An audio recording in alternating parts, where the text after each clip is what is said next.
গল্পকথন by Juthi চ্যানেলে আজকে শুনবেন হুমায়ূন আহমেদের লেখা একটি উপন্যাস মৃন্ময়ীর মন ভালো নেই। শেষ পর্ব।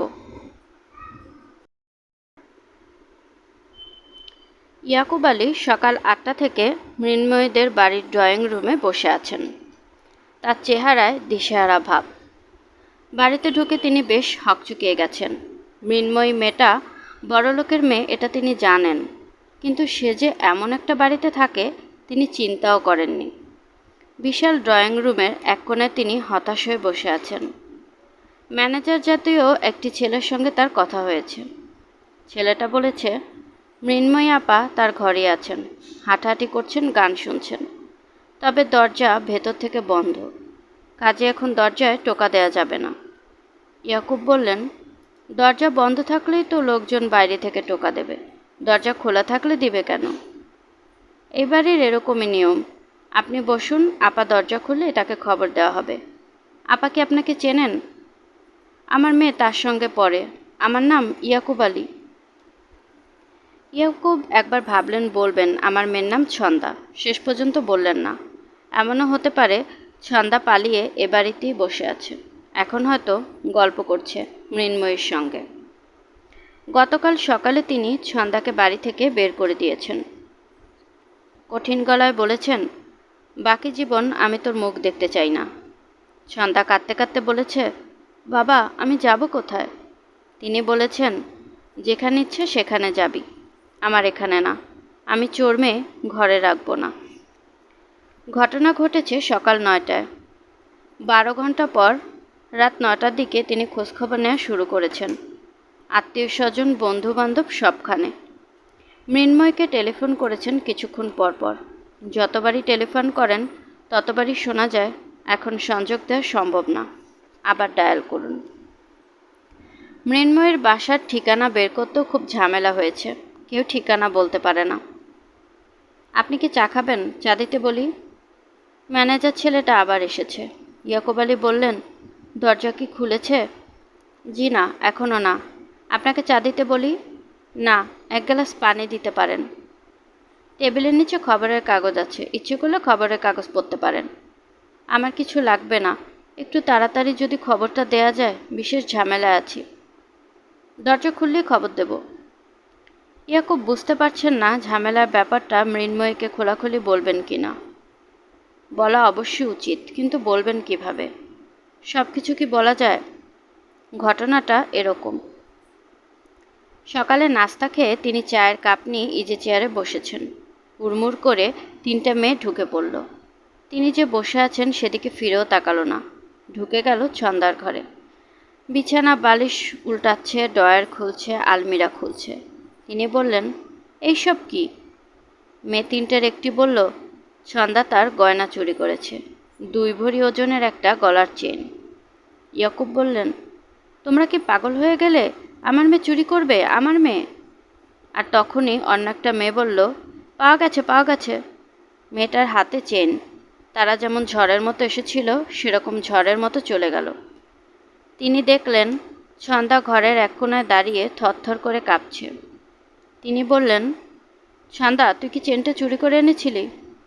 ছন্দা জবাব দিল না। মৃন্ময়ী এসেছে। ইয়াকুব আলীকে দেখে সে মোটেই চমকালো না। স্বাভাবিক গলায় বলল, চাচা আসসালামু আলাইকুম। আপনি এসেছেন? কেমন আছেন চাচা? ইয়াকুব বললেন, মাগো আমি ভালো নাই, আমি খুব খারাপ আছি। ছন্দা কি তোমার এখানে? না তো। তোমার সঙ্গে টেলিফোনে কথা হয়েছে? জি না। চেষ্টা করলেও টেলিফোনে আমাকে ধরতে পারতো না। আমি সবসময় টেলিফোন বন্ধ করে রাখি, শুধু আমার যখন কথা বলার দরকার হয় তখন অন করি। চাচা ব্যাপারটা কি বলুন তো? ইয়াকুব মাথা নিচু করে ঘটনা বর্ণনা করলেন। কয়েকবার তার গলা বন্ধ হয়ে গেল। মৃন্ময়ী বসেছে তার পাশে। সে শান্ত ভঙ্গিতে পুরো ব্যাপারটা শুনল। ইয়াকুব বললেন, মা দেখো, এই জিনিসটা কি তোমার? তিনি শার্টের পকেট থেকে কাগজে মোড়া হীরের নাকফুল বের করলেন। বিব্রত গলায় বললেন, ছন্দা বলেছে তোমার বাড়ি থেকে তোমাকে না বলে নিয়েছে। মৃন্ময় বলল, চাচা এই জিনিস আমার না, আমি নাকফুল ব্যবহার করি না। ইয়াকুব বললেন, তাহলে মনে হয় অন্য কারো কাছ থেকে চুরি করেছে। মার খেয়ে মাথা নষ্ট হয়ে গেছে বোধহয়। তোমার নাম মনে এসেছে বলেছে। মেরেছেন? হ্যাঁ, রাগ সামলাতে পারলাম না। বললে তুমি বিশ্বাস করবে না, তার সুটকেসে সিগারেটের লাইটার পর্যন্ত আছে। 3টা লাইটার, যা পেরেছে চুরি করেছে। চাচা, আপনি কি নাস্তা করেছেন? মাগো, নাস্তা করার মতো মনের অবস্থা নাই। মেয়েটা রাতে কোথায় ছিল, কার কাছে ছিল, কিছুই জানি না। ইয়াকুব কেঁদে ফেললেন। মৃন্ময়ী বলল, আপনি আমার সঙ্গে আসুন, নাস্তা করবেন। আমি চিন্তা করে বের করার চেষ্টা করি সে কোথায় থাকতে পারে। মা, আমি নাস্তা খাবো না, আমার গলা দিয়ে কিছু নামবে না। তুমি চিন্তা করে বলো সে কোথায় যেতে পারে। মেয়েটার জন্য আমি শাহজালাল সাহেবের দরগায় সিন্নি মানত করেছি। মৃন্ময়ী বলল, আপনি অবশ্যই আমার সঙ্গে নাস্তা খাবেন। রাতে কি কিছু খেয়েছেন নাকি রাতেও কিছু খাননি? ইয়াকুব জবাব দিলেন না। মৃন্ময়ী হাত ধরে তাকে টেনে তুলল। আবারও ইয়াকুবের চোখে পানি এসে গেল। তার নিজের মেয়ে কোনোদিন হাত ধরে তাকে টেনে তুলে খেতে নিয়ে যায়নি, আরে অন্যের মেয়ে। নাস্তার টেবিলে বসতে বসতে মৃন্ময়ী বলল, চাচা, আমি প্রসেস অফ এলিমিনেশনের মাধ্যমে ছন্দা কোথায় থাকতে পারে বের করে ফেলেছি। ইয়াকুব তাকিয়ে আছেন। মৃন্ময়ী বলল, আমি চিন্তা করছি আমি ছন্দা হলে কি করতাম। আমি আমার কোনো আত্মীয়র বাড়ি যেতাম না, সেটা হতো আমার জন্য অনেক লজ্জার ব্যাপার। ইয়াকুব বলল, ঠিক বলেছ, আমি সবার বাসায় খোঁজ নিয়েছি, সে নেই। মৃন্ময়ী বলল, আমি কোনো বান্ধবীর বাড়িতে বা ক্লাস ফ্রেন্ডের বাড়িতে যেতাম না, সেটা হতো আরও লজ্জার। এই জাতীয় ঘটনা অতি দ্রুত সবাই জেনে যায়। ঠিক বলেছ, আমি দূরে কোথাও যেতাম না, দূরে যেতে সাহস লাগে। ছন্দারা তো সাহস নেই, সঙ্গে টাকাও নেই। ইয়াকুব বললেন, সে 1 বছরে বের হয়েছে, সঙ্গে টাকা পয়সা দূরের কথা, রিক্সা ভাড়ার টাকাও নেই। মৃন্ময়ী বলল, ছন্দার জন্য একটা জায়গায় শুধু আছে, যে ছেলের সঙ্গে তার বিয়ের পাকা কথা হয়েছে সে আছে সেখানে। আপনি ওই বাড়িতে গেলেই তাকে পাবেন।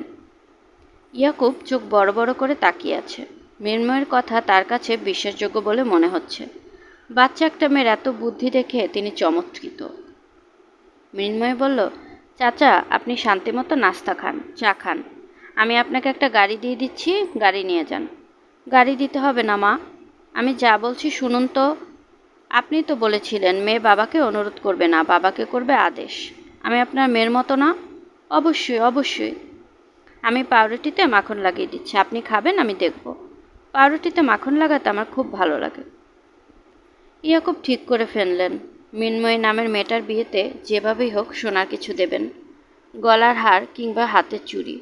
এতে যদি তার গ্রামের বসত বাড়ি বিক্রি করতে হয় তাতেও তিনি রাজি আছেন।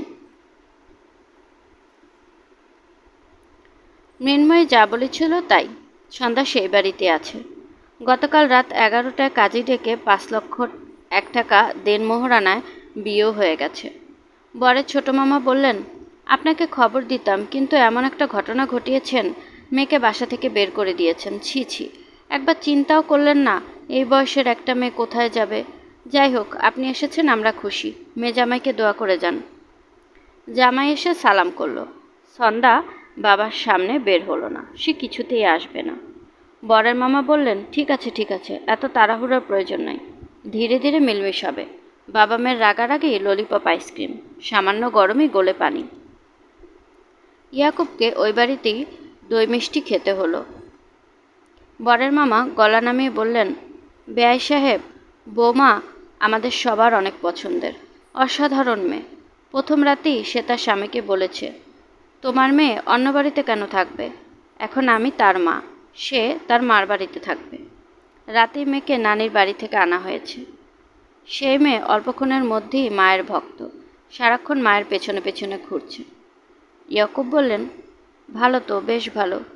চুপে চাপে বিয়ে হওয়াতে আপনার জন্য তো ভালো হয়েছে, খরচে হাত থেকে বেঁচে গেলেন। হা হা হা, ঠাট্টা করলাম, বেয়াই সাহেব কিছু মনে করবেন না। ইয়াকুব বললেন, কিছু মনে করিনি। ছন্দার এক বান্ধবী তাকে একটা চিঠি দিয়েছে, চিঠিটা কি ছন্দার হাতে দেয়া যাবে? অবশ্যই দেয়া যাবে, আমার হাতে দিন, আমি দিয়ে আসছি। মৃন্ময়ী চিঠিতে লিখেছে, ছন্দা, আমার হিসাব যদি ঠিক হয় তাহলে তুই সুখে আছিস। তুই অতি বুদ্ধিমতী মেয়ে, অতি বুদ্ধিমতীরা সুখ বের করে নিতে জানে, বোকা মেয়েগুলি বেছে বেছে দুঃখ কুড়ায়। আমি তোকে খুব পছন্দ করি, আবার তোর বাবাকেও খুব পছন্দ করি, অথচ দুজন দুই মেরুর।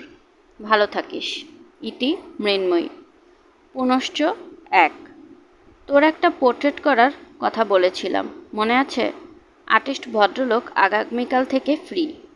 দাদার ছবি তিনি এঁকে শেষ করেছেন, আজ হ্যান্ডওভার করবেন। আমি ছবি হ্যান্ডওভারের দৃশ্য দেখতে যাচ্ছি। দাদা জানে ছবি যদি পছন্দ হয় তবেই তোর ছবি আঁকানো হবে, তৈরি থাক। পুনশ্চ 2। তোর যে একটা মানসিক রোগ আছে, শুনেছি বিয়ের পর এই রোগ সেরে যায়। স্বামীর ভালোবাসা এই রোগের একমাত্র ওষুধ, মনে রাখিস। জহির মৃন্ময়ের হাতে ছবি দিল। মৃন্ময়ী অনেকক্ষণ ছবির দিকে তাকিয়ে থেকে বলল, আপনাকে যেমন আঁকতে বলা হয়েছিল আপনি সেরকম আঁকতে পারেননি। আপনাকে বলা হয়েছিল কঠিন চোখে দাদাজান তাকিয়ে আছেন, এমন ছবি আঁকবেন। আপনি দুনিয়ার মমতা দাদাজানের চোখে দিয়ে দিয়েছেন। এই ছবি আমি বাবাকে দিতে দেব না, এটা আমি রেখে দেব, দরকার হলে আপনি আরেকটা আঁকবেন। আলিমুর রহমান ছবি হাতে নিয়ে বললেন, জহির, চোখের কোণায় কি পানি? জহির বলল, জি স্যার, আপনি আপনার মায়ের কথা বলছিলেন, তখন আপনার চোখ ভিজে উঠেছিল, ওইটা আমার মাথার ভেতর ঢুকে গিয়েছিল। মৃন্ময় বলল, আর্টিস্ট সাহেব, ছবির দিকে তাকালেই মন ভালো হয়ে যাচ্ছে। আমি আপনাকে আমার তরফ থেকে সামান্য উপহার দিতে চাই। বলুন, কোন উপহার পেলে আপনি খুশি হবেন? তাড়াতাড়ি বলতে হবে, 1 থেকে 3 গুণার মধ্যেই বলবেন। 1, 2। জহির বলল, আমার এক বন্ধু আছে, তার নাম ফজলু। ওয়াটার কালারে ফার্স্ট ক্লাস ফার্স্ট হয়েছিল। আমি তার কাছে কিছুই না। আমার বন্ধুটা মরতে বসেছে। ডাক্তাররা বলেছেন বাইরে নিয়ে শেষ চেষ্টা করতে। আমি যাতে সেই চেষ্টাটা করতে পারি তার ব্যবস্থা করে দিন। মৃন্ময় বলল, দাদাজান ব্যবস্থা করে দেবেন, আপনি এই নিয়ে আর চিন্তাই করবেন না। জহির বলল, থ্যাংক ইউ। আলিমুর রহমান বললেন, জহির, তোমার একটা সস্তা সিগারেট দাও তো খাই। শোনো জহির, আমি খুব ভেঙচি দিয়ে আছি, মুখ ভেঙচিওয়ালা এরকম একটা ছবি এঁকে দাও, আমি আমার গাধাপুত্রকে উপহার দেব। জহির হাসল। আলিমুর রহমান বললেন, হাসি না, এখনই আঁকা শুরু করো, ভেঙচি মুখ আঁকবে। তোমার রঙের বাক্স নিয়ে আসো। মৃন্ময় বলল, আজকের দিনটা বাদ থাকুক, কাল থেকে আঁকা হবে। আলিমুর রহমান বললেন, আজ আমার ভেঙচি দিতে ইচ্ছে করছে, কাল হয়তো করবে না। মৃন্ময়, দেখতো কোন ভেঙচিটা ভয়ঙ্কর। আলিমুর রহমান ভেঙচির কয়েকটা নমুনা দেখালেন। মৃন্ময়ী খিলখিল করে হাসছে, হাসতে হাসতে তার চোখে পানি চলে এসেছে। মৃন্ময়ী বলল, আর্টিস্ট সাহেব, এই দেখুন আমার চোখে পানি, ভালো করে দেখে রাখুন। যদি কখনো আমার ছবি আঁকেন চোখের কোণে পানি দিতে ভুলবেন না। জহিরকে ব্রাশ রং নিয়ে বসতে হলো। তার কাছে মানুষটা কাণ্ডকারখানা অদ্ভুত লাগছে। তিনি সত্যি সত্যি মুখ ভেঙচি দিয়ে চেয়ারে বসে আছেন। মৃন্ময়ী একা একা বাগানে হাঁটছে। জহির বলল, স্যার, আপনাকে সিটিং দিতে হবে না, আপনার চেহারা আমার মাথায় আছে। আপনি আপনার নাতনির সঙ্গে গল্প করুন, বেচারে একা একা হাঁটছে। আলিমুর রহমান বললেন, আমার নাতনি যে তোমাকে খুব পছন্দ করে, এটা টের পেয়েছ? আমার আঁকা ছবি ওনার পছন্দ হয়েছে, এতটুকু টের পেয়েছি। আমার নাতনিকে তোমার কেমন লাগে? সে কী টাইপের মেয়ে? জহির বলল, আপনার মতো, আপনার সঙ্গে তার সাংঘাতিক মিল। আলিমুর রহমান বললেন, আমার সঙ্গে কী মিল দেখলে? জহির বলল, আপনার মতো পাগলাটে স্বভাব। তোমার স্বভাব কেমন? আমার মধ্যে পাগলামি নেই, আমার বন্ধু ফজলুর মধ্যে আছে। 8 কলেজে পড়বার সময় সে একবার ঠিক করলো কলেজের বাইরের সময়টা সে ভিক্ষা করবে, পুরোপুরি ভিক্ষুক। আলিমুর রহমান আগ্রহের সঙ্গে জিজ্ঞেস করলেন, ভিক্ষা করেছে? জহির বলল, 3 মাসের মতো করেছে। একদিন প্রিন্সিপাল স্যারের সঙ্গে দেখা হয়ে গেল। স্যার গাড়ি থেকে ফিরছেন, সিগন্যালে গাড়ি থেমেছে, ফজলু ভিক্ষা চাইছে। আলিমুর রহমান বললেন, এটা তো খুবই ইন্টারেস্টিং গল্প। এরকম গল্প কি তোমার স্টকে আরও আছে? জি আছে। আলিমুর রহমান বললেন, একটা কাজ করো, এই গল্পটা মৃন্ময়ীকে শুনে আসো, এক্ষুনি যাও। গল্প শুনে তার রিয়াকশন কেমন হয় আমি দূর থেকে দেখব। জহির সিগারেট ধরালো। তার ইচ্ছে করছে এই বুড়োকে কিছু কঠিন কথা শোনাতে। জীবনটা সিনেমা না, এবং এই বৃদ্ধ স্ক্রিপ্ট রাইটার না। তার স্ক্রিপ্ট মতো একটা ছেলে যাবে এবং তার আদরের নাতনির সঙ্গে প্রেম করার চেষ্টা করবে। দূর থেকে এই দৃশ্য দেখে তিনি খুশি হবেন। আলিমুর রহমান বিরক্ত গলায় বললেন, কী হলো, যাচ্ছ না কেন?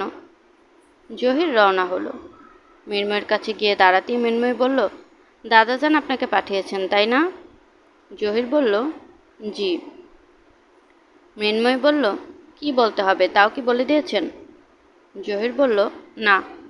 মৃন্ময় বলল, দাদাজান অতি ছেলেমানুষই শখের একটা মানুষ। দাদাজানের অতি ছেলেমানুষই শখের একটা হচ্ছে আমার কোনো একটা ছেলের সঙ্গে ভাব হবে। তাকে নিয়ে আমি এই খামার বাড়িতে আসব, দুজনে হাসব, গল্প করব। তিনি দূর থেকে এই দৃশ্য দেখে মজা পাবেন। এখন আমি যদি আপনাকে নিয়ে পুকুর ঘাটে যাই, কিছুক্ষণের মধ্যেই কোনো একটা গাছের আড়ালে দাদাজানকে দেখা যাবে। তার হাতে থাকবে বাইনোকুলার। বাইনোকুলার দিয়ে তিনি দেখার চেষ্টা করবেন আমরা কি করছি। আপনি কি যাবেন আমার সঙ্গে পুকুর ঘাটে? আপনি আদেশ করলে যাব। আচ্ছা যান, আদেশ করছি, আসুন আমার সঙ্গে। অনেকক্ষণ হলো দুজন পুকুর ঘাটে। আশেপাশে কোথাও আলিমুর রহমানকে দেখা যাচ্ছে না। মৃন্ময়ী হাসতে হাসতে বলল, দাদাজানের এত সময় লাগছে কেন কে জানে, মনে হয় বাইনোকুলার খুঁজে পাচ্ছেন না। জহির হেসে ফেলল। মৃন্ময় বলল, এই প্রথম আপনাকে আমি হাসতে দেখলাম। দাদাজান যখন ভেঙচি কাটছিল তখন আপনি হাসেননি। আপনার হাসি সুন্দর, আপনি ঘন ঘন হাসবেন, মনে থাকবে? থাকবে। এবার দাদাজানকে দেখা যাচ্ছে, কাঁঠাল গাছের পেছন থেকে উকিঝুঁকি দিচ্ছেন। বলছিলাম না হাতে বাইনোকুলার থাকবে, হাতে বাইনোকুলার। শাহিদুর রহমানের সামনে ফরিদ মাথা নিচু করে দাঁড়িয়ে আছে। সংসার চালানোর কিছু টাকা আজ লাগবেই, বাজার হবে না এমন অবস্থা। স্যারকে ব্যাপারটা যেভাবেই হোক বুঝিয়ে বলতে হবে। বুঝিয়ে বলাটা তার জন্য কঠিন, সে কাউকেই বুঝিয়ে কিছু বলতে পারে না। মৃন্ময়ী ম্যাডামকেও সে বুঝিয়ে বলতে পারেনি যে রাত 11:30টায় টেলিফোনের সঙ্গে তার কোনো সম্পর্ক নেই। মৃন্ময়ী ম্যাডাম হয়তো ধরেই নিয়েছেন সেই টেলিফোন করে। শাহিদুর রহমান ফরিদের দিকে না তাকিয়ে বললেন, আমাকে কিছু বলতে এসেছো? ফরিদ বলল, জি স্যার। টাকা লাগবে? টাকা ছাড়া সংসার অচল, এই তো বলবে। জি স্যার। সামনে চেয়ারটায় বসো। স্যারের সামনে বসে ফরিদের অভ্যাস নেই, সে জড়সড় হয়ে বসল। তার মাথা আরও ঝুঁকে গেল। শাহিদুর রহমান বললেন, ফরিদ তুমি তাস খেলো? ফরিদ চমকে উঠে বলল, জি না স্যার। তাস চিনো তো, নাকি তাস চেনোও না? তাস চিনি। শাহিদুর রহমান হাসি হাসি মুখে বললেন, তাস আছে দুই রঙের, কালো এবং লাল। কালো হলো রাতের প্রতীক, লাল হলো দিনের, বুঝেছ? জি স্যার। তাস 4 ধরনের, স্পেড, ক্লাবস, ডায়মন্ড এবং হার্ট। এই 4 ধরন হচ্ছে 4 ঋতুর প্রতীক, শীত, গ্রীষ্ম, শরৎ, হেমন্ত, বুঝেছ? জি স্যার। প্রতিটি গ্রুপে তাস আছে 13টা করে। এই 13 হলো লুনার সাইকেলের প্রতীক। বৎসরে লুনার সাইকেল আছে 13টা, ঠিক আছে? জি স্যার। এখন তুমি তাসের নাম্বারগুলি যোগ করো। গোলাম 11, বিবি 12, সাহেব 13। যদি যোগ করো তাহলে যোগফল হবে 365। একটা বৎসরে দিনের সংখ্যা হলো 365। পুরো ব্যাপারটা কেমন দাঁড়ালো? ফরিদ কী উত্তর দেবে বুঝতে পারছে না। সংসার আটকে আছে টাকার জন্য, এখানে তাসের ভূমিকাটা কী? শাহিদুর রহমান বললেন, চেক বই আনো। এখন চেক ফেরত আসবে না, ব্যবস্থা করা হয়েছে। ফরিদ পকেট থেকে চেক বের করল। শাহিদুর রহমান চেক বইয়ের দস্তখত করতে করতে বললেন, ব্যাংক থেকে টাকা আনার পথে 1 প্যাকেট তাস কিনে আনবে। গুনে দেখবে যোগফল 365 হয় কিনা। জি আচ্ছা স্যার। ফরিদের খুব ইচ্ছে করছে জানতে সমস্যার সমাধান কিভাবে হলো। বড় সাহেব কি ছেলেকে ক্ষমা করেছেন? ব্যাংকে টাকা জমা পড়েছে? ছোট মানুষের বড় বড় বিষয় জানতে চাওয়া উচিত না, কিন্তু ছোট মানুষরা তো হঠাৎ হঠাৎ অনুচিত কাজ করেই ফেলে। শাহিদুর রহমান বই হাতে তার পড়ার টেবিলে বসলেন। তার হাতে নতুন একটা বই, ডিজেস ট্রিটেড উইথ ফ্রুটস। ফলমূল নিয়ে অসুখ সারানোর কৌশল জানা থাকা ভালো। রাতকানা রোগ। প্রতিদিন সকালে একটা করে গাজর 10 দিন ধরে খেতে হবে। 500 গ্রাম পালং শাক পিষে রস করে দিনে 2 বার খেতে হবে 10 দিন। প্রতিটি ওষুধই 10 দিন ধরে খাওয়ার বিধান কেন, এটা নিয়ে শাহিদুর রহমান চিন্তা করছেন। 10 দিনে হিসাবটা বোঝা যাচ্ছে না। লোক চিকিৎসা চন্দ্র হিসেবে করা হয়, 10 দিনে কোনো হিসেবেই যায় না। ব্যাংক থেকে টাকা পেতে ফরিদের সমস্যা হলো না। ইচ্ছে করলে সে ব্যাংক ম্যানেজারকে জিজ্ঞেস করলো না। তার টাকা তোলা দিয়ে কথা, সে টাকা তুলবে, 1 প্যাকেট তাস কিনে ঘরে ফিরবে, বসে বসে গুনে দেখবে 365 হয়েছে, তার কাজ শেষ। মৃন্ময়ী তার মার ঘরে। মৃন্ময়ীর হাতে কফির কাপ। কফিতে সে চুমুক দিচ্ছে না। কফির তিতকুটে স্বাদ তার ভালো লাগে না, তবে কফির গন্ধ ভালো লাগে। মগ ভর্তি কফি হাতে বসে থাকলে মাঝে মাঝে কফির গন্ধ পাওয়া যায়। শায়লা আজ অনেক ভালো। তিনি তার ঘরের জানালা খুলে দিয়েছেন। ঘরে রোদ ঢুকেছে। মৃন্ময়ী বলল, মা, শুনলাম বাবার টাকা পয়সার সমস্যা নাকি সমাধান হয়ে গেছে। জানি না। মৃন্ময়ী বলল, জানবে না কেন, অবশ্যই জানো। আমার ধারণা কলকাঠি তুমিই নেড়েছ। শায়লা বললেন, তুই কি ঝগড়া করতে এসেছিস? মৃন্ময়ী বলল, ঝগড়া না, আমি জানতে এসেছি। শায়লা বললেন, তোর বাবা পাওয়ার অফ অ্যাটর্নি পেয়েছে। মানে কি? এত কিছু ব্যাখ্যা করতে পারবো না, আইনের সব কিছু আমি বুঝি না। মৃন্ময়ী বলল, তুমি যতটুকু বুঝেছ ততটুকু বলো। শায়লা বললেন, কোর্ট একটা অর্ডার দিয়েছে। কোর্টের সিদ্ধান্ত হলো তোর দাদাজান মানসিকভাবে সুস্থ না, তিনি তার বিরাট সাম্রাজ্যের বিলি ব্যবস্থা করতে অক্ষম। কাজী ওনার সব কিছু দেখাশোনার দায়িত্ব এখন তোর বাবার। মৃন্ময়ী বলল, কোর্ট কি দাদাজানের সঙ্গে কথা বলেছে? শায়লা বললেন, তুই আমার সঙ্গে চিৎকার করছিস কেন? আমি তো কোর্ট না। আমি চিৎকার করছি না, তোমরা একজনকে পাগল বানিয়ে ফেললে। শায়লা বললেন, যে তোর বাবাকে পাতার পর পাতা গাধা লিখে পাঠায় সে পাগল না? তোর বাবা গাধা? দাদাজানের কাছে গাধা। একজন বাবার কাছে তার অতি বুদ্ধিমান পুত্রও গাধা হতে পারে। শায়লা বললেন, তোর সঙ্গে তর্ক করব না। যে মানুষ চেনে না, জানে না, এমন একজন কাজের মেয়েকে বাড়িধারা 4তলা বাড়ি লিখে দেয়, সে গাধা না? মৃন্ময়ী বলল, কাজের মেয়েকে না দিয়ে তিনি যদি কোনো ইউনিভার্সিটিকে লিখে দিতেন, তাহলেও কি তাকে গাধা বলতে, নাকি তখন তিনি আরেকটু উন্নত ঘোড়া বলতে? শায়লা বললেন, তুই রেগে যাচ্ছিস। মানুষটার কাজকর্ম একটু চিন্তা করে দেখ। দিনরাত নেংটি পরে বসে থাকে। উনি ওনার নিজের জায়গায় নেংটি পরে থাকেন, নেংটি পরে তোমাদের কাছে আসেন না।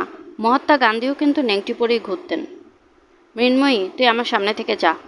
আমি তোর দাদাজানকে পাগল বলিনি, কোর্ট বলেছে, ডাক্তাররা সার্টিফিকেট দিয়েছেন, নিউরোলজিস্টরা রিপোর্ট দিয়েছে। যে নিউরোলজিস্ট তার চিকিৎসা করছেন তার রিপোর্ট আছে, প্রফেসর সালাম। তুই প্রফেসর সালামের সঙ্গে কথা বল। মৃন্ময়ী মায়ের সামনে থেকে উঠে গেল। তার অস্থির লাগছে। বাবার সঙ্গে এখনই সে কঠিন যুদ্ধে যাবে না, নাকি নিজেকে খানিকটা সামলে নেবে, এটা বুঝতে পারছে না। সে প্রচণ্ড রেগেছে। এত রেগে থাকলে লজিক এলোমেলো হয়ে যায়। বাবা শান্ত লজিকের মানুষ। মৃন্ময়ী দেরি করল না, 4তলায় ওঠা শুরু করলো। রান্নাঘর থেকে আরেক কাপ গরম কফি নিয়ে নিল। নিজের নার্ভ ঠান্ডা রাখার জন্য তার কফির দরকার। শাহিদুর রহমান বই পড়ছিলেন। মেয়েকে দেখে হাত থেকে বই নামিয়ে আনন্দিত গলায় বললেন, হ্যালো বিবি। মৃন্ময়ী বলল, জ্ঞানচর্চা কিছুক্ষণের জন্য বন্ধ রাখা যায়? শাহিদুর রহমান বললেন, জ্ঞানচর্চা বন্ধ রাখা অন্যায়, তবে আমার বিবির জন্য বন্ধ করা হলো। মা, রেগে আছো কেন? মৃন্ময়ী বলল, বাবা, দাদাজান কেমন মানুষ? শাহিদুর রহমান বললেন, অতি জটিল মানুষ। প্রতিটি মানুষই এক একজনের কাছে এক এক রকম।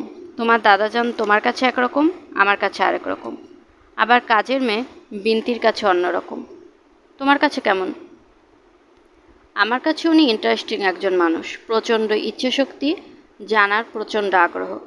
ক্লাস 8-এ পড়া বিদ্যা নিয়ে বাড়ি ছেড়েছিলেন। টাকা রোজগারে ফাঁকে ফাঁকে পড়াশোনার দিকে নজর দিলেন। টিচার রেখে অবসর সময় পড়েছেন। আমি দিনরাত পড়ি, এই জিনিসটা ওনার কাছ থেকে পেয়েছি। এই মানুষকে তুমি পাগল ডিক্লেয়ার করেছো? শাহিদুর রহমান বললেন, সামান্য ভুল হলো মা, উনি নিজেকে পাগল ডিক্লেয়ার করেছেন। তিনি যে দানপত্র করেছেন তার কপি আমার কাছে আছে, পড়লেই বুঝবে। পড়তে চাও? না। একটা কথা বলি, তিনি বেশ বড় অঙ্কের টাকা রেখেছেন ঢাকা শহরকে ভিক্ষুক মুক্ত করার পরিকল্পনার জন্য। তার প্রস্তাব, ঢাকা শহরের সব ভিক্ষুককে ধরে বড় একটা জাহাজে করে বঙ্গোপসাগরের একটা নির্জন দ্বীপে ছেড়ে দিয়ে আসা হবে। আর খোঁজখবর নেওয়া যাবে না। এই প্রক্রিয়া চলতেই থাকবে। প্রতি বছর জাহাজ যাবে। সব খরচ তোমার দাদা জানে। ঢাকা ভিখারিমুক্ত হবার পর অন্যান্য বড় শহর একে একে ধরা হবে। উইলি এরকম আছে নাকি? হ্যাঁ আছে। আমাকে উনি গাধা ভাবেন, অকর্মণ্য অলস ভাবেন। তাতে কিছু যায় আসে না। আমাকে গাধা, অকর্মণ্য অলস উনি বানিয়ে রেখেছেন। তার লক্ষ্য একটাই, আমি যেন কিছুই করতে না পারি। গুলশানে জমি কিনলাম খুব আগ্রহ নিয়ে, একটা কাজ শুরু করব। কোর্ট ইনজাংশন দিয়ে কাজ বন্ধ করে দিল। তার পেছনে কে? তোমার দাদা যান, ওনাকে জিজ্ঞেস করলেই জানবে। মৃন্ময়ী বলল, তিনি তোমাকে দেখতে পারেন না কেন? একটা কারণ এই হতে পারে যে আমি বাবার আত্মীয় স্বজনদের খোঁজ বের করার চেষ্টা করেছি। যাদের পেয়েছি চাকরি দেবার চেষ্টা করেছি। তোমার দাদা যান এটা একেবারেই পছন্দ করেননি। ফরিদ ছেলেটার কথাই ধরো, তোমার দাদা জানের আপন ভাইয়ের ছেলের ছেলে। এই ছেলেটা জানে? জানে না, না জানাই ভালো। মৃন্ময়ী উঠে দাঁড়ালো। শাহিদুর রহমান বললেন, মা, রাগ কি সামান্য কমেছে? মৃন্ময়ী জবাব না দিয়ে বের হয়ে গেল। শাহিদুর রহমান ডাকলেন, ফরিদ। ফরিদ ঘরে ঢুকলো। শাহিদুর রহমান বললেন, তাসের নাম্বারগুলি যোগ করে দেখেছ কত হয়? 364 হয় স্যার, 365 হয় না। তাসের প্রতিটি প্যাকেটে একটা জোকার থাকে। জোকারের নাম্বার 1, ওই 1ও যোগ করতে হবে। জি আচ্ছা স্যার। মৃন্ময়ী তার কফির মগ ফেলে গেছে। মগটা দিয়ে আসো। ফরিদ মগ নিয়ে বের হলো। মৃন্ময়ী ঘরের দরজা পুরোপুরি বন্ধ না, সামান্য খোলা। ফরিদ দরজায় টোকা দিল। ভীত গলায় বলল, ম্যাডাম, আমি ফরিদ, আপনার কফির মগ ফেলে এসেছিলেন, ভেতরে আসুন। ফরিদ মগ নিয়ে ঢুকল। মৃন্ময়ী বলল, ড্রাইভারকে গাড়ি বের করতে বলুন, আমি দাদাজানকে দেখতে যাব। জি আচ্ছা। ম্যাডাম, আমার একটা কথা ছিল আপনার সঙ্গে। বলুন। রাত 11:30টায় টেলিফোন করা বিষয়, আমি টেলিফোন করি না। একবার তো বলেছেন, আবার কেন? আপনি মনে হয় আমার কথা বিশ্বাস করেন নাই, এজন্য আবার বললাম। আমি প্রমাণ দিতে পারি যে টেলিফোন আমি করি নাই। মৃন্ময়ী বলল, কি প্রমাণ? ফরিদ হড়বড় করে বলল, আমি যদি টেলিফোন করতাম তাহলে যেদিন আমাকে ধরলেন তারপর থেকে টেলিফোন করা বন্ধ করে দিতাম, কিন্তু তারপর টেলিফোন করা বন্ধ হয় নাই। মৃন্ময়ী বলল, আপনি কিভাবে জানলেন টেলিফোন করা বন্ধ হয়নি? ফরিদের মাথা ঝুলে পড়ল। মৃন্ময়ী বলল, শুধু শুধু দাঁড়িয়ে থাকবেন না, সামনে থেকে যান। ওই দিনের মতো চৌকাঠে বাড়ি খাবেন না, সাবধানে যান।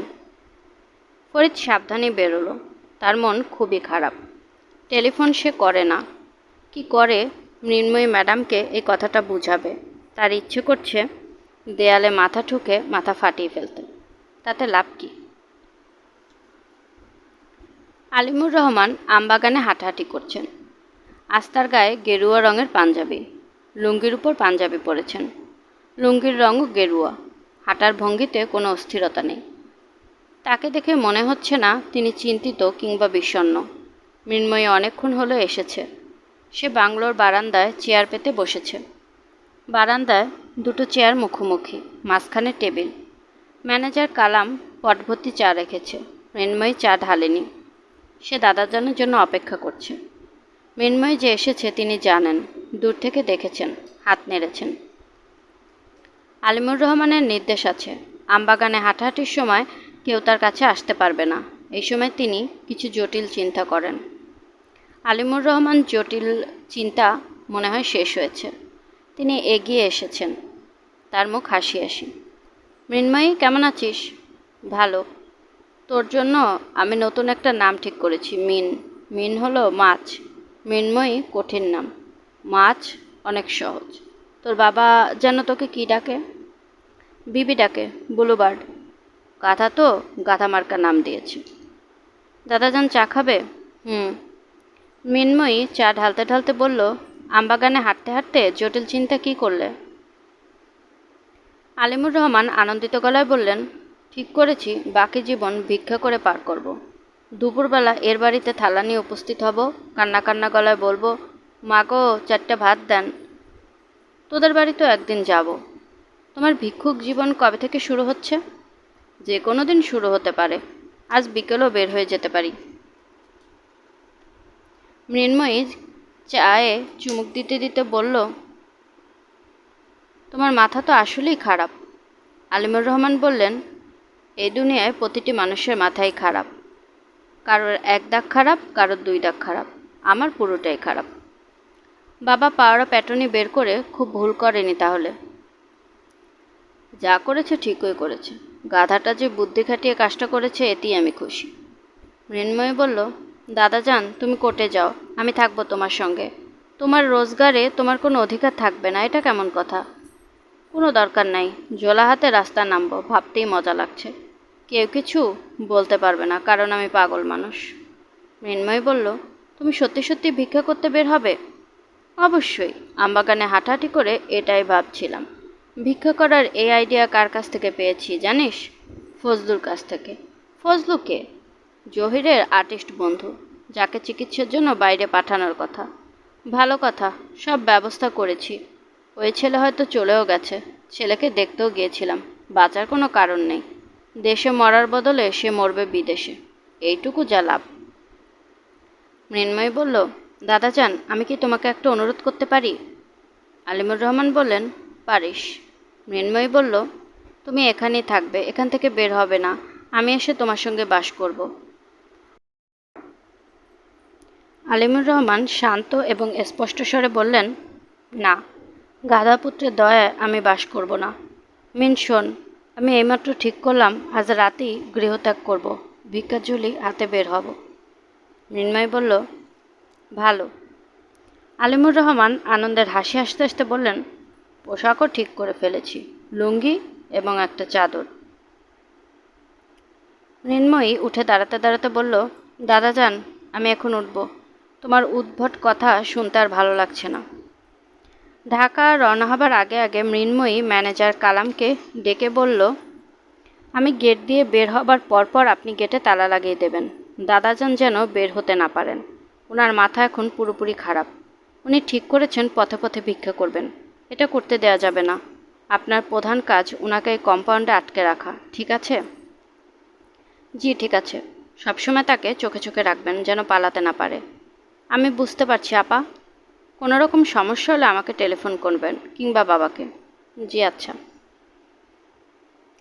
আলিমুর রহমান সন্ধ্যাবেলা বের হতে গিয়ে বুঝতে পারলেন তাকে আটকে রাখা হয়েছে। ম্যানেজার কালাম কাঁদো কাঁদো গলায় বললেন, স্যার আপনি যা বলবেন তাই শুনব, কিন্তু গেট খুলব না। আমার হুকুম এখন আর চলবে না? স্যার আপনার হুকুম অবশ্যই চলবে, কিন্তু আমি গেট খুলব না। আলিমুর রহমান পুকুর ঘাটে গিয়ে বসলেন। সারা রাত বসে রইলেন। পরের দিনও বসে রইলেন, কিছুই খেলেন না। রাত 8টায় শাহিদুর রহমান এসে বললেন, বাবা গেট খুলে দিয়েছি, আপনি যেতে চাইলে যান। আলিমুর রহমান বললেন, থ্যাংক ইউ। শাহিদুর রহমান বললেন, আমার প্রতি কি আপনার কোনো আদেশ আছে? আলিমুর রহমান বললেন, মিনা নামের একটা মেয়ের জন্য আমি দানপত্রে কিছু ব্যবস্থা করে রেখেছিলাম, সে যেন তা পায়। শাহিদুর রহমান বললেন, বাবা আপনি নিশ্চিত থাকুন, আপনার দানপত্র অক্ষরে অক্ষরে পালন করা হবে। শুধু ভিক্ষুক নির্মূল পালন করা যাবে না, কারণ আপনিও তো ভিক্ষুক, তাহলে তো আপনাকেও জাহাজে করে দ্বীপে ফেলে দিয়ে আসতে হয়। আলিমুর রহমান বললেন, ভিক্ষুক দেখতে পারি না, কারণ আমার বাবা ছিলেন ভিক্ষুক, হাটবারে ভিক্ষা করতেন। শাহিদুর রহমান বললেন, আপনার সঙ্গে ভাত খেতে ইচ্ছে করছে, আর হয়তো আপনার সঙ্গে দেখা হবে না, ভাত দিতে বলি? দিতে বল। শোন, জহির নামে যে আর্টিস্ট ছেলে আছে তার সঙ্গে মৃন্ময়ীর বিয়ে দেয়া যায় কি না দেখিস। ছেলেটাকে কোনো কারণ ছেড়ে আমার পছন্দ হয়েছে। শাহিদুর রহমান বললেন, বাবা আপনার হাতটা একটু ধরি। আলিমুর রহমান বললেন, না, তিনি রাত 11টায় আনন্দের সঙ্গেই গৃহত্যাগ করলেন।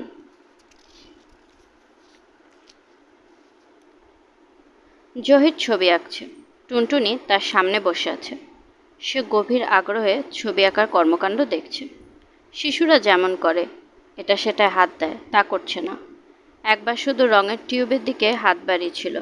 জহির কঠিন চোখে তাকানোর সঙ্গে সঙ্গে হাত গুটিয়ে নিয়েছে। মিনা ঘরে ঢুকলো, কিছুক্ষণ ছবি আঁকা দেখল। মেয়ের পাশে বসতে বসতে বলল, ভাইয়া, কিসের ছবি আঁকছো? জহির বলল, বিরক্ত করিস না। বিরক্ত করছি না তো, কিসের ছবি আঁকছো জিজ্ঞেস করলাম। আঁকা শেষ হোক, তখন দেখবি। ভাইয়া, চা খাবে? চা দেবো? না। মিনা উঠে দাঁড়াতে দাঁড়াতে বলল, টুনটুনিকে একটু দেখে রেখো, আমি জরুরি একটা চিঠি লিখছি। জহির জবাব দিল না। মিনা চিঠি লিখছে জহিরকেই। গত 2 দিন ধরে চিঠি লেখা হচ্ছে, চিঠি আগাচ্ছে না। গতকাল যতটুকু লেখা হয়েছে সেটা ফেলে দিয়ে নতুন করে লিখছে। হাতের লেখা ভালো হয়নি। কাকের ঠ্যাং বগের ঠ্যাং লেখা দেখলে ভাইয়া বিরক্ত হতে পারে। তার প্রধান সমস্যা, লাইন সোজা হয় না।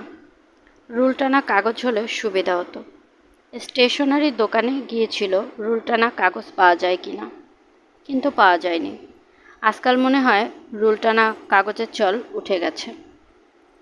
মিনা চিঠিটা শুরু করেছিল, ভাইয়া, আমার সালাম নিও। এতটুকু লিখে মনে হয়েছে আমার সালাম নিও বাক্যটা প্রয়োজন নেই। সে যদি খুলনায় থাকতো তাহলে লেখা যেত। তারা দুজন তো একই বাসায় থাকে। আমার সালাম নিও বা তুমি কেমন আছো এসব লেখা অর্থহীন।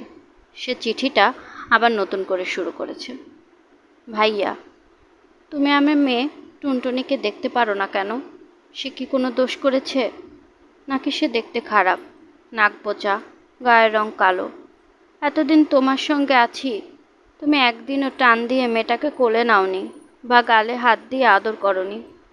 ওই দিন মেয়েটার এমন জ্বর উঠল, মাথায় পানি দিলাম, জলপট্টি দিলাম। তুমি শুধু জিজ্ঞেস করলে, জ্বর কি বেশি? আমি রাগ করে বললাম, জ্বর বেশি না, সামান্য, মাত্র 103। তুমি টুনটুনি কপালে হাত দিয়ে জ্বরটা পর্যন্ত দেখলে না। প্রতিদিন বাইরে থেকে বাসায় আসো, কখনো তোমার ভাগ্নির জন্য একটা কিছু এনেছো? একটা চকলেট কিংবা একটা লজেন্স? চকলেট বা লজেন্স কেনার টাকা তোমার নাই, এটা ঠিক না। তোমার যে জিনিসটা নাই তার নাম ভালোবাসা। তুমি টুনটুনিকে দেখতে পারো না, এর জন্য আমার মনে খুব কষ্ট। কারণ টুনটুনিকে আমি তো তোমার হাতেই রেখে যাচ্ছি। বাকি জীবন তুমিই তো তাকে দেখবে, আর কে দেখবে? তোমাকে বিষয়টা পরিষ্কার করে বলি, ভাইয়া, সবুজ পুলিশের হাতে ধরা পড়েছে, খবরের কাগজে উঠেছে। তুমি তো খবরের কাগজ পড়ো না, তাই জানো না। আমি বাড়িওয়ালার বাড়িতে গিয়ে রোজ কাগজ পড়তাম। সবুজের বিষয়ে কাগজে কিছু উঠে কিনা জানার জন্যই পড়তাম। কাগজে লিখেছে সবুজ তার অপরাধের কথা পুলিশের কাছে স্বীকার করেছে। পুলিশের মার খেয়ে মিথ্যাকে সত্যি বলেছে, এটা তো বোঝাই যাচ্ছে। কিন্তু কোর্ট তো এসব বুঝবে না। জজ সাহেব ফাঁসির হুকুম দিয়ে বসবেন। তারা তো ফাঁসি দিয়েই খালাস। তখন আমার কি হবে? আমি কিসের আশায় বেঁচে থাকব? তোমার না হয় ভালোবাসা নাই, কারোর জন্য তোমার কিছু যায় আসে না, কিন্তু আমার তো আছে। ভাইয়া, সারা রাত আমি জেগে বসে থাকি। আমার ঘুমাতে ভয় লাগে। ঘুমালেই ভয়ঙ্কর দুঃস্বপ্ন দেখি। সবুজকে ধরাধরি করে কিছু লোক নিয়ে যাচ্ছে ফাঁসি দেবার জন্য। আর সে চিৎকার করছে, ময়না আমাকে বাঁচাও, ময়না আমাকে বাঁচাও। ভাইয়া, আমি তাকে কিভাবে বাঁচাবো? আমার হাতে কি কোনো ক্ষমতা আছে? আমি অতি সামান্য একটা মেয়ে, যার কেউ নাই, যার একমাত্র ভাই পর্যন্ত তাকে দেখতে পারে না। আমি 12টা ঘুমের ট্যাবলেট কিনেছি, 12টাতেই কাজ হবে, এর চেয়ে বেশি খেলে হবে না। সবুজের সঙ্গে রাগারাগি করে আমি 18টা খেয়েছিলাম, পরে বমি হয়ে সব বের হয়ে গেছে। খালি পেটে 12টা খেলে বমি হবে না।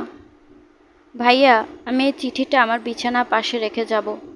চিঠিতে অনেক বানান ভুল হয়েছে, তুমি কিছু মনে করো না। টুনটুনিকে কখনো তার বাবার মিথ্যা মামলার বিষয়ে কিছু বলবে না। সে হয়তো ভেবে বসবে সত্যি, মনে কষ্ট পাবে। তাকে তার বাবার বিষয়ে ভালো ভালো কথা বলবে। যেমন একবার টুনটুনির রক্ত আমাশা হয়েছিল, তার বাবা সারা রাত তাকে কোলে নিয়ে হাঁটাহাঁটি করেছে। দু একটা ভালো ভালো কথা বানিয়ে বানিয়েও বলবে। তুমি তো আবার মিথ্যা কথা বলতে পারো না।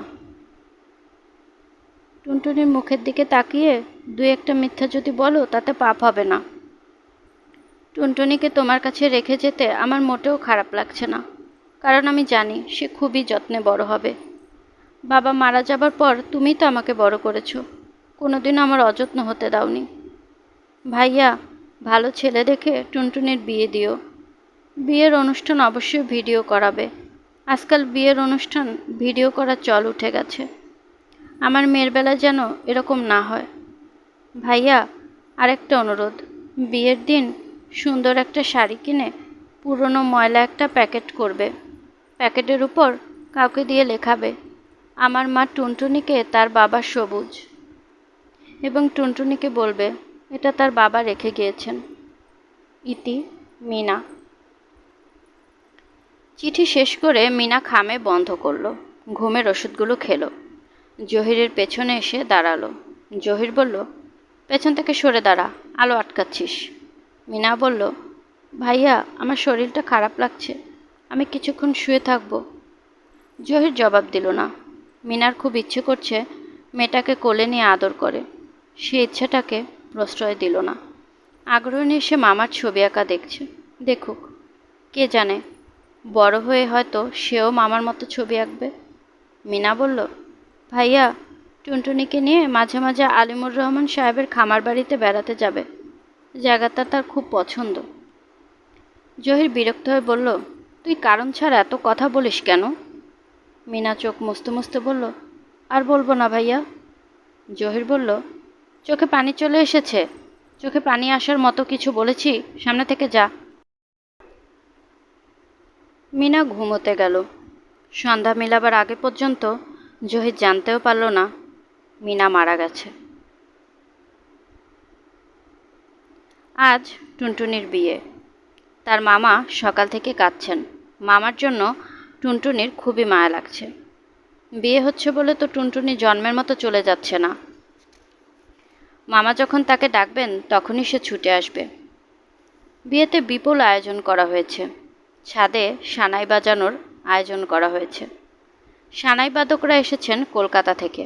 সানাইয়ের ব্যবস্থা করেছেন টুনটুনির এক আর্টিস্ট চাচু, নাম ফজলু।